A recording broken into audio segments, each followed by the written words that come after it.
अस्सलामुअलैकुम। कराची में खूनी डंपर का राज, खुशियां मातम में बदल गईं। कराची की सड़कें एक बार फिर खून में नहा गईं। देखने वाले लरज़ उठे। क्या आप हालात हाजरा से आगाही हासिल करना चाहते हैं? खबर के पीछे छुपे असल हकाइक जानना चाहते हैं? तो अभी सब्सक्राइब कीजिए जिलमिल पाकिस्तान को और साथ ही घंटी के निशान पर क्लिक कर दें।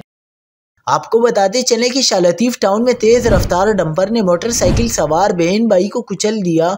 24 साला हसनैन मौके पर ही जा बहक, जबकि 13 साला बहन हिजाब शदीद जख्मी हो गई। ये कोई आम हादसा नहीं था, बल्कि एक ऐसा सानिहा था जिसने एक माँ की गोद उजाड़ दी। दो बहनों का इकलौता भाई हमेशा के लिए बिछड़ गया। हिजाब मार्शल आर्ट्स की खिलाड़ी थी और उस दिन उसने एक बड़ा मुकाबला जीता था। हसनैन अपनी बहन की खुशी मनाने के लिए उसे डिनर पर ले जा रहा था, लेकिन वो क्या जानता था कि इस सफ़र के एहतिताम पर मौत उसकी मुंतज़िर होगी। तेज़ रफ्तार डंपर ने मोटरसाइकिल को रौंद डाला। हसनैन मौके पर ही दम तोड़ गया, जबकि हिजाब को शदीद ज़ख्मी हालत में जिना अस्पताल मुंतकिल कर दिया गया।